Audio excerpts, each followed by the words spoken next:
Salut, c'est Karin Drakoun. Aujourd'hui nous allons parler d'Hassani Hussein. C'est donc une vidéo qui s'adresse aux musulmans et j'attends des musulmans qu'ils me confirment ce que je vais dire ou qu'ils me corrigent.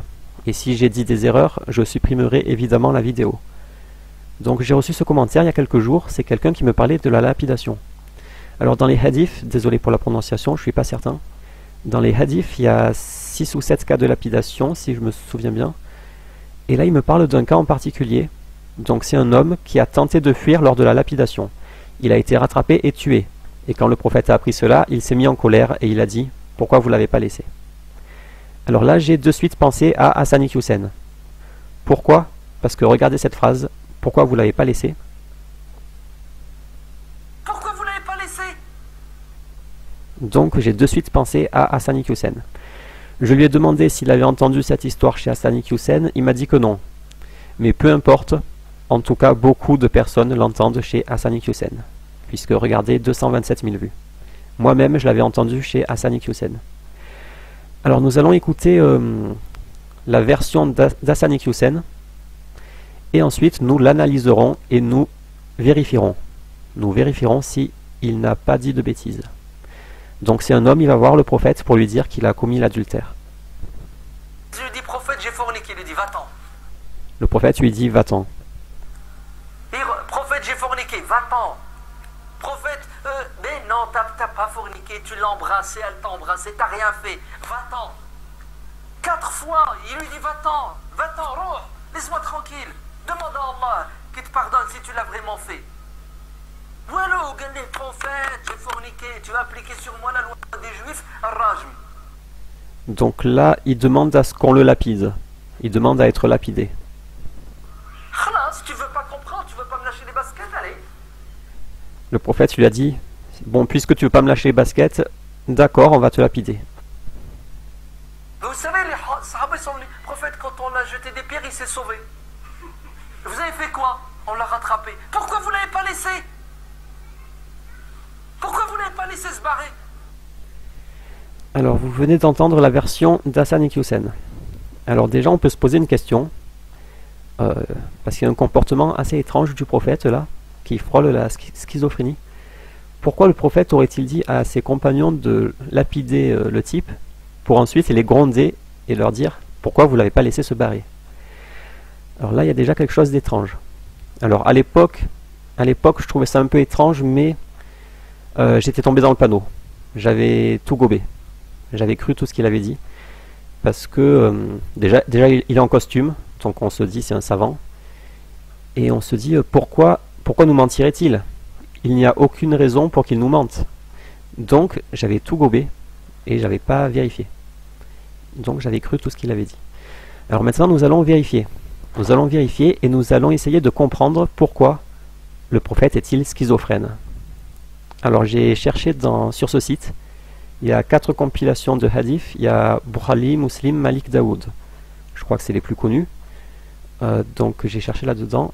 J'ai trouvé 19 versions de cette histoire. 19 versions. Alors dans Bukhari, j'en ai trouvé 7. Dans Muslim, j'en ai trouvé 4. Dans Malik, j'en ai trouvé qu'une. Et dans Daoud, j'en ai trouvé 8. Donc nous allons nous baser sur mes recherches. J'ai peut-être loupé des hadiths, mais nous allons nous baser sur les 19 que j'ai trouvés. Vous me direz si j'en ai oublié.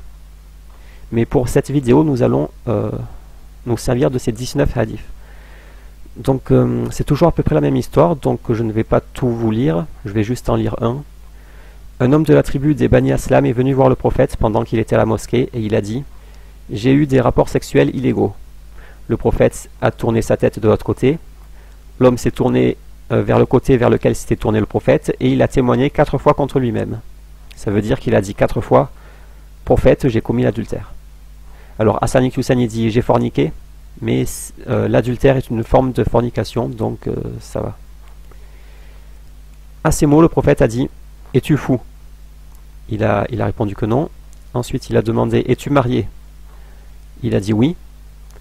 Alors le prophète a ordonné qu'il soit lapidé à mort. Et quand les pierres l'ont frappé avec leurs coins pointus, il s'est enfui, mais il a été rattrapé et tué. Donc dans ce premier hadith, vous remarquez qu'il n'y a pas l'histoire de pourquoi vous ne l'avez pas laissé. Il n'y a pas cette histoire. Deuxième hadith de Bukhari, j'ai mis en rouge la partie qui nous intéresse. Il s'est enfui, mais nous l'avons rattrapé et lapidé jusqu'à ce qu'il meure. Il n'y a toujours pas l'histoire de pourquoi vous ne l'avez pas laissé se barrer. Troisième hadith, le messager d'Allah a ordonné qu'il soit lapidé à mort. Quatrième, il s'est enfui mais nous l'avons rattrapé et lapidé à mort. Il s'est enfui mais nous l'avons rattrapé et lapidé jusqu'à ce qu'il meure. Le prophète a ordonné qu'il soit lapidé à mort. Il a sauté rapidement, il est parti en courant, mais nous l'avons rattrapé et lapidé à mort. Donc dans Bukhari, si mes recherches sont bonnes, il n'y a pas cette histoire de pourquoi vous ne l'avez pas laissé. Maintenant dans Muslim, il s'est enfui, nous l'avons rattrapé et lapidé. Le prophète l'a fait lapider. Et il a été lapidé. Il fut lapidé. Toujours pas cette histoire. Dans Muslim, il n'y a pas cette histoire de pourquoi vous ne l'avez pas laissé se barrer. Dans Malik, et il a été lapidé. Il n'y a pas non plus cette histoire. Maintenant dans Daoud, alors là elle y est. Elle y est. Why did you not leave him alone? Pourquoi vous ne l'avez pas laissé? Je l'ai mis en rose. Alors ce premier hadith, je le lirai à la fin. Nous regardons le deuxième. Alors là, elle y est encore. Why did you not leave him alone? Mais ce hadith, je l'ai mis en jaune parce qu'il va être décisif. C'est lui qui va répondre à notre question. Et j'ai mis des zones en blanc pour vous faire la surprise, des zones que je révélerai à la fin. Donc ce hadith, pour l'instant, nous allons l'ignorer. Nous allons faire comme s'il n'existait pas. Parce que Hassan ibn Hussein ne l'a pas pris en compte. Donc nous allons l'ignorer. Donc pour l'instant, il n'y en a qu'un qui parle de cette histoire. Why did you not leave him alone? Troisième hadith de Daoud. Il a été amené dehors et lapidé à mort. Saisissez-vous de lui et lapidez-le à mort. Le prophète a donné l'ordre qu'il soit lapidé à mort. Alors il a donné l'ordre qu'il soit lapidé à mort. Il a ordonné qu'il soit lapidé à mort. Donc sur les 19 hadiths que j'ai trouvés, il n'y en a qu'un seul qui parle de cette histoire de pourquoi vous ne l'avez pas laissé. Alors ça ne veut pas dire qu'il est faux. Ça ne veut pas dire que ce hadith est faux, puisqu'il ne rentre pas en contradiction avec les autres. Il se pourrait très bien que les autres personnes qui ont raconté cette histoire n'étaient pas auprès du prophète lorsqu'il a dit pourquoi vous ne l'avez pas laissé. Donc il n'y a pas contradiction. Pour l'instant, il n'y a pas de problème. Alors nous allons le lire. A priori, c'est celui-là qu'a utilisé Hassan ibn Hussein. C'est le hadith d'Hassan ibn Hussein. Donc nous allons le lire. Donc il est allé voir le messager d'Allah. Et il a dit, j'ai commis la fornication, inflige-moi la punition prescrite par Allah. Le prophète s'est tourné. Donc ça s'est passé 3 fois, ok. Et la 4e fois, le messager d'Allah a dit, ok, tu l'as dit 4 fois. Parce qu'en islam, les 4 témoignages ou les 4 confessions constituent une preuve. Donc, ok, tu l'as dit 4 fois. Avec qui l'as-tu commis? Il a répondu, avec telle personne. Alors, il a demandé, t'es-tu allongé avec elle? Il a répondu que oui. Alors, le prophète a demandé, ta peau a-t-elle été en contact avec la sienne? En fait, il essaie de vérifier s'il y a bien eu fornication, s'il n'y a pas juste eu un contact. Il veut savoir s'il y a vraiment eu un rapport sexuel. Il a répondu que oui. Alors le messager a dit, as-tu un rapport sexuel avec elle? Il a répondu oui. Alors le prophète a donné l'ordre qu'il soit lapidé à mort. Il a été amené dehors, et pendant qu'il était lapidé, il a senti l'effet des pierres il a senti l'effet des pierres, et il n'a pas pu le supporter, il s'est enfui. Donc ensuite il a été rattrapé et tué. Et quand ils sont allés retourner voir le prophète, ils lui ont raconté l'histoire et il a dit « Pourquoi vous ne l'avez pas laissé? Peut-être se serait-il repenti et aurait été pardonné par Allah. » Alors jusque-là, il n'y a pas trop de problème. C'est à peu près la version d'Hassan ibn Hussein. Les ennuis arrivent avec le hadith jaune. Alors le hadith jaune, il est très intéressant parce qu'il parle précisément de cette histoire de « Pourquoi vous ne l'avez pas laissé ?» Donc c'est Muhammad ibn Ishaq qui a dit, j'ai raconté cette histoire de Maïs, ça c'est le type qui a été lapidé. J'ai raconté son histoire à Hassim, il m'a dit que Hassan lui avait dit que blablabla. Il m'a rapporté la parole du messager d'Allah, pourquoi ne l'avez-vous pas laissé? Mais je ne comprends pas cette tradition. Donc là, Muhammad ibn Ishaq, il a appris cette histoire de Why did you not leave him alone? Et il dit, je n'ai pas compris cette tradition. Alors je ne suis pas sûr, mais je pense qu'il se pose la même question que nous. Il ne comprend pas pourquoi le prophète voulait laisser le lapidé se barrer alors qu'il avait donné l'ordre. C'était bien un ordre, gave the order, c'était bien un ordre. Il avait donné l'ordre de lapider. Et donc là, il ne comprend pas cette tradition. Pourquoi le prophète est-il schizophrène? Il ne comprend pas cette tradition.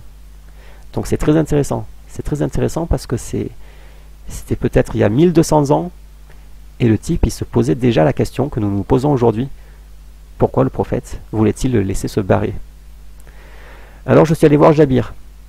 Des hommes de la tribu de Aslam m'ont raconté donc cette histoire, mais je ne connais pas cette tradition. Donc là, il a demandé à Jabir. Il lui a dit, je ne connais pas cette tradition. Jabir lui a répondu, mon cousin, je connais cette tradition mieux que les gens. Je connais cette tradition mieux que quiconque. Donc là, c'est très intéressant parce que le type, il nous dit, je connais cette tradition. Donc il va pouvoir nous répondre. Il va pouvoir répondre à nos interrogations. Attendez, je vérifie le son. Ouais. Je faisais partie de ceux qui ont lapidé cet homme. Lorsque nous sommes sortis avec lui, nous l'avons lapidé. Et quand il a senti l'effet des pierres, il a crié, « Oh, les gens, ramenez-moi au prophète d'Allah. Mon peuple m'a tué, ils m'ont trompé, ils m'avaient dit que le messager d'Allah ne m'aurait pas tué. » Donc là, nous avons un nouvel élément. En fait, quand il est parti en courant, il a crié. Et il a dit, « Ramenez-moi au prophète. » Je ne savais pas que j'allais vraiment me faire tuer. Il ne savait pas que le prophète allait vraiment le faire lapider. « Oh, les gens, ramenez-moi au prophète. » Alors, mais ils l'ont pas ramené au prophète. Oui, et ils l'ont tué. Ils l'ont tué. Et ils sont ensuite retournés voir le prophète et ils l'ont informé de cette histoire. Le prophète a dit, pourquoi vous ne l'avez pas laissé? Alors pour l'instant tout va bien. Maintenant je vais révéler la zone en blanche. Je vais révéler la zone blanche. Pourquoi vous ne l'avez pas laissé? And bring him to me. Pourquoi ne me l'avez-vous pas ramené? Donc en fait, c'est pas pourquoi ne l'avez-vous pas laissé se barrer. C'est pourquoi ne l'avez-vous pas laissé pour me le ramener. C'est très différent. Et le prophète a dit cela de façon à vérifier. Je pense qu'il voulait vérifier ce qu'il avait à dire. Ascertain it from him. Ouais. Je pense qu'il voulait vérifier parce qu'il a dit ramenez-moi au prophète. Donc le prophète il voulait savoir ce qu'il avait à dire. Je dévoile la deuxième zone blanche. Mais il n'a pas dit ça dans l'intention d'abandonner la peine prescrite. Donc là, il y a confirmation que le prophète ne voulait pas annuler la lapidation. Il voulait sans doute juste entendre ce qu'il avait à dire. Et donc la personne qui raconte l'histoire, là, elle dit « J'ai ainsi compris la tradition ». Donc ce hadith, il est décisif. Il nous donne des informations supplémentaires qui répondent à nos interrogations. En fait, le prophète n'est pas schizophrène. Il n'est pas schizophrène. Il ne voulait pas le laisser se barrer. Il voulait qu'on le laisse et qu'on lui ramène. Sans doute pour entendre ce qu'il avait à dire. Mais il n'avait pas l'intention d'annuler la lapidation. Donc, ce hadith est très important.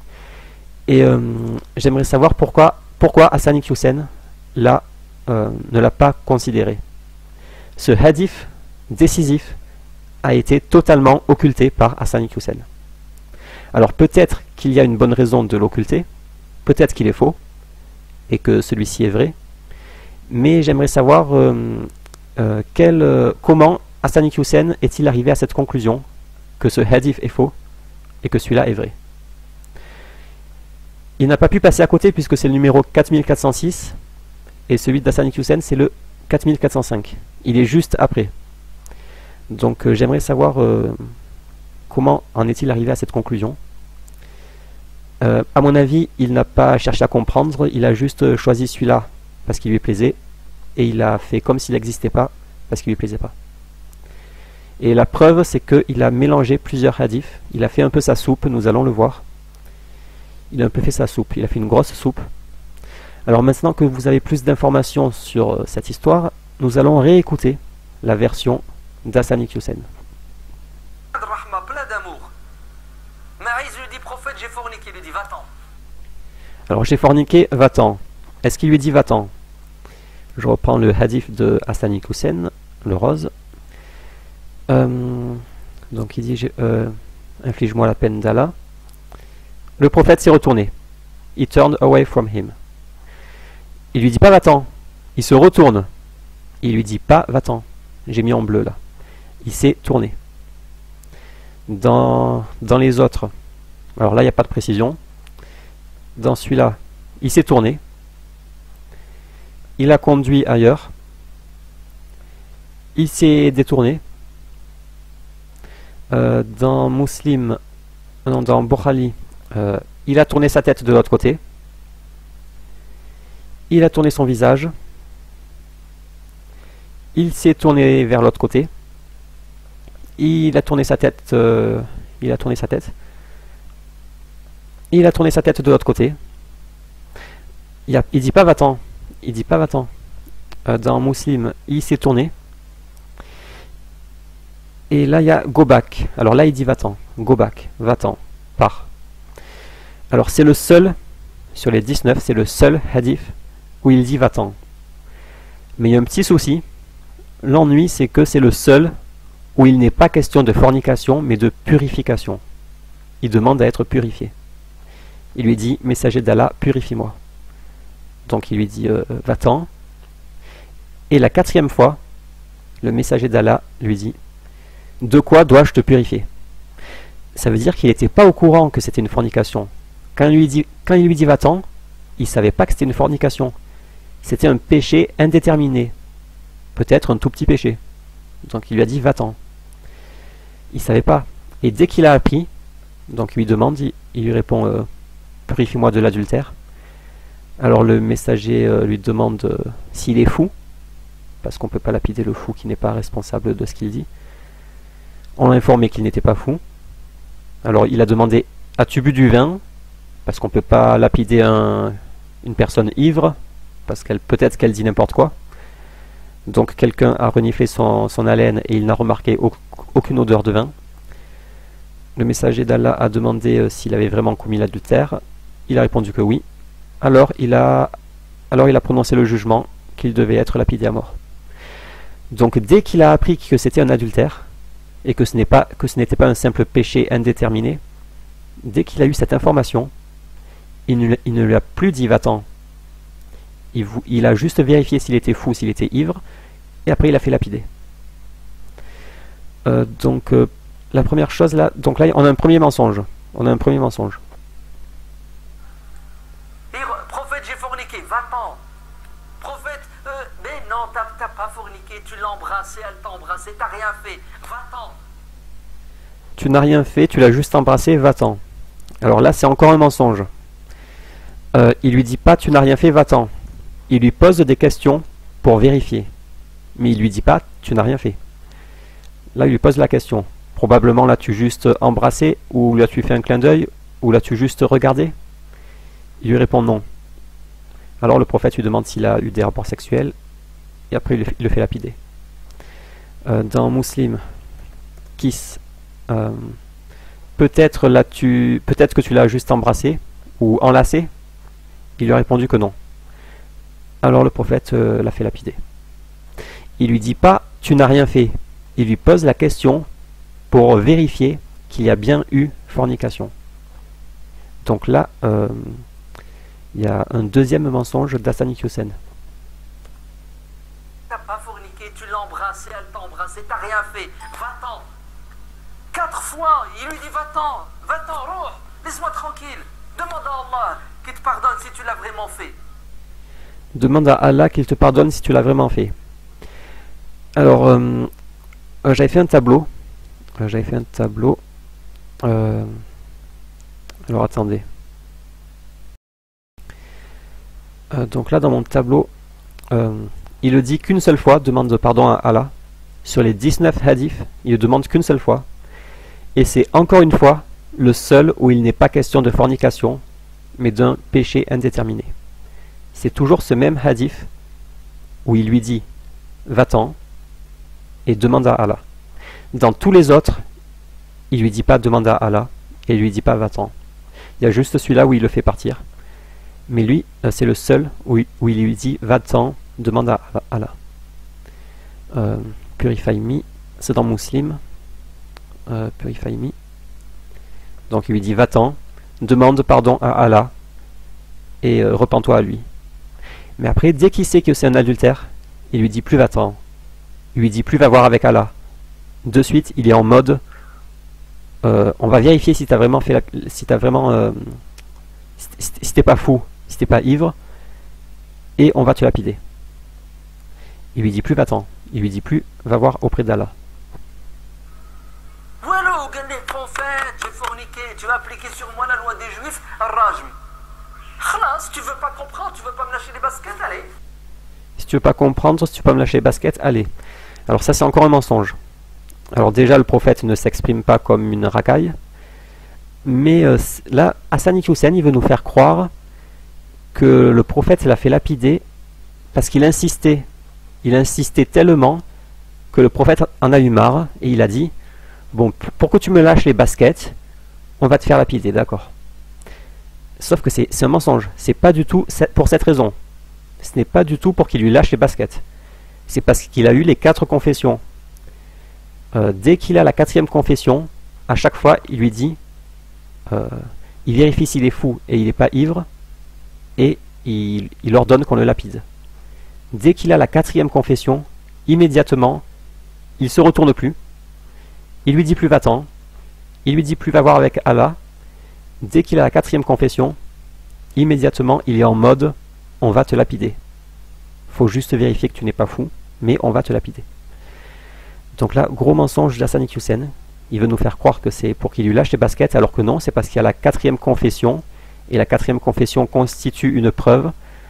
Donc à partir du moment où le prophète a la preuve qu'il a commis l'adultère, il ordonne qu'il soit lapidé. C'est un ordre, c'est pas on va te lapider si tu veux.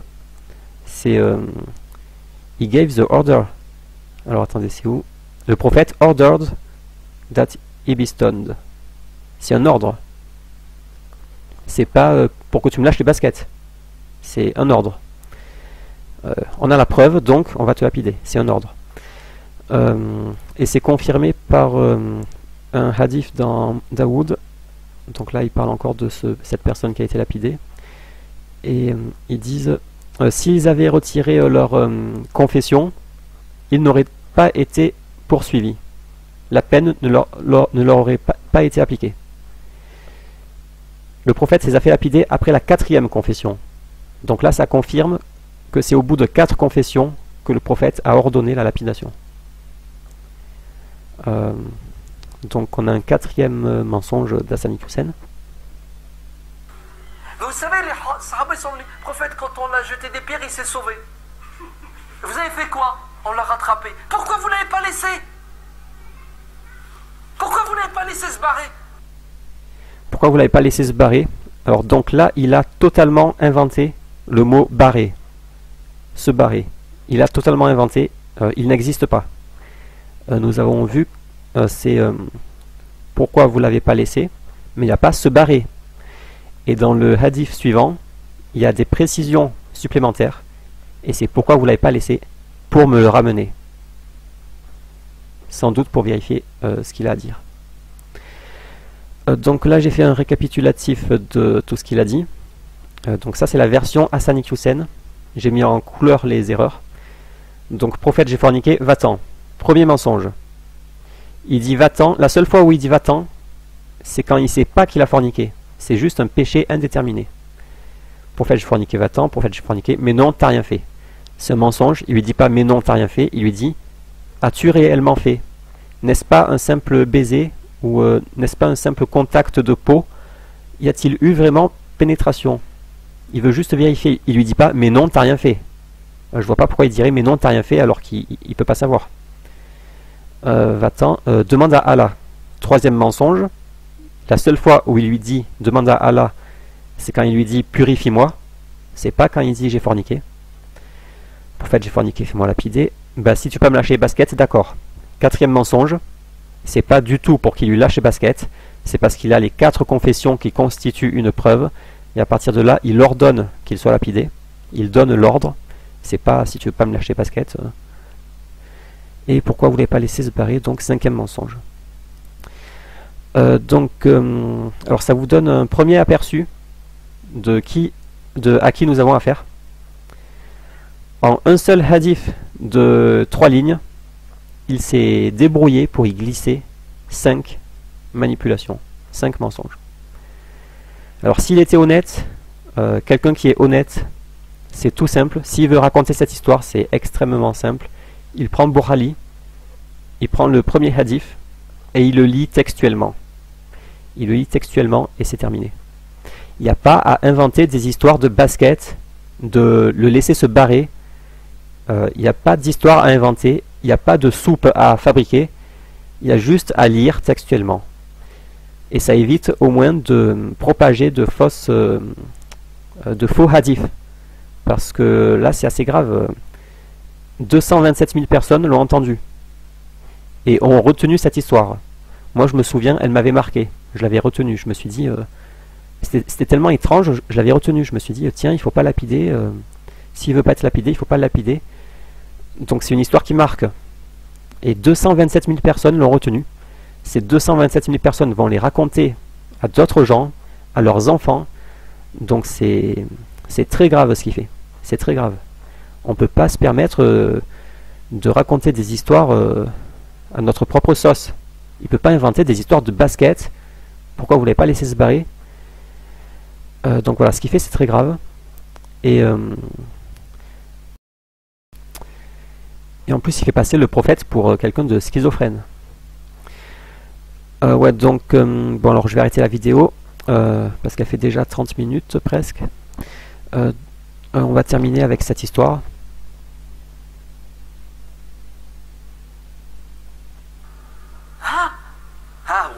Notre prophète alayhi salam. Pourquoi vous ne l'avez pas laissé? Notre religion n'est pas venue pour condamner, pour tuer les gens. Elle est venue pour les sauver, les emmener au paradis. Alors là c'est très intéressant ce qu'il dit encore. Il dit que la religion c'est pour aller au paradis. Alors là il a raison. La religion sert à aller au paradis, il a raison. Cependant, il y a une contradiction dans son discours. Alors, quelle est cette contradiction? La contradiction, c'est que la lapidation sert à se purifier, puisque la personne demande à être purifiée. Et il y a un autre cas de lapidation, c'est une femme, elle va voir le prophète et elle lui dit purifie-moi, lapide-moi pour me purifier. Donc la lapidation sert de purification. Elle sert de purification. Il y a aussi, je ne sais plus dans quelle histoire c'est, mais il y a quelqu'un qui se dénonce au prophète. C'est peut-être la même histoire. Il se dénonce au prophète. Et après des gens parlent sur son dos. Ils le critiquent et ils disent regardez-le, il s'est dénoncé et maintenant il a été lapidé comme un chien. Ils parlent mal de lui parce qu'il s'est dénoncé.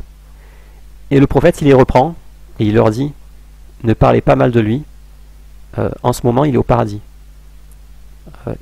Il leur dit ne parlez pas mal de lui, il est au paradis. Il a fait une telle purification, sa purification est si grande qu'il est au paradis. Donc la lapidation sert à être purifié. Alors, donc Hassan Iqiyoussen nous dit la religion sert à aller au paradis. Il a raison.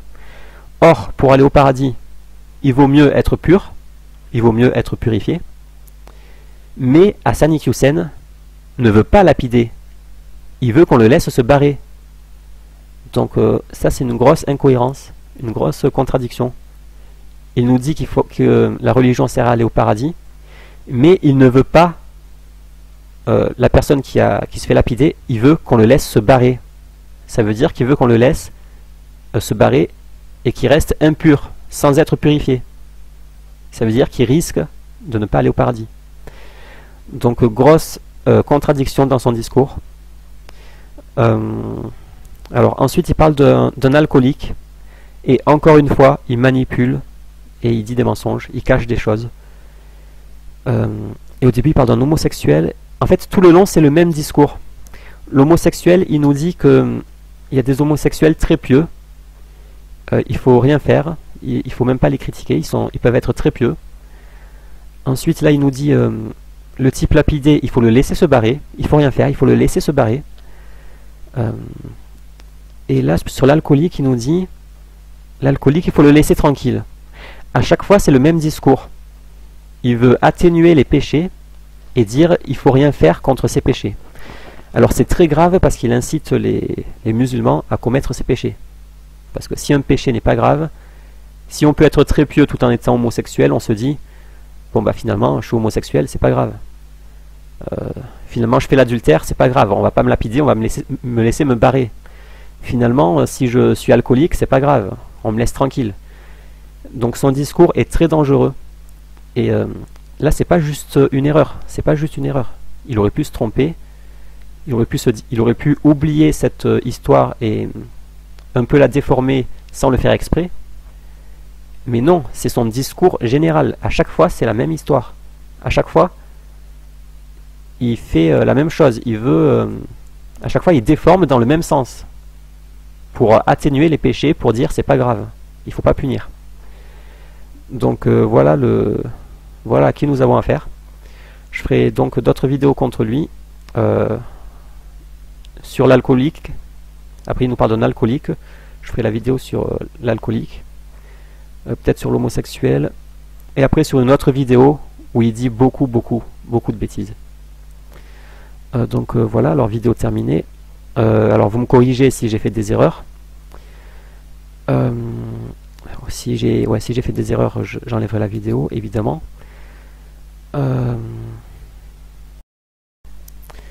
Je récapitule une dernière fois la soupe que nous a fabriquée Hassan. Donc il a pris le seul hadith où il y a cette histoire de pourquoi vous l'avez pas laissé. Il a ignoré celui juste après qui donne, pour me le ramener, qui donne des informations supplémentaires. Ensuite, il a mélangé avec un hadith de Muslim où il n'est pas question de fornication mais d'un péché indéterminé. Ça lui a permis de dire va-t'en, demande pardon à Allah. Et il a ajouté des histoires de basket, alors que c'est pas pour qu'il lui lâche les baskets, c'est parce qu'il a eu la preuve, il a eu les 4 confessions. Et il ajoute se barrer. Donc voilà la soupe que nous a concoctée Hassan Iqiyoussen. Bon, alors rendez-vous pour la prochaine vidéo sur Hassan Iqiyoussen, ce sera sur l'alcoolique. Donc rendez-vous pour la prochaine partie sur Hassan Iqiyoussen. Écoutez cet exemple, il est super. C'est l'exemple d'un sahabi alcoolique.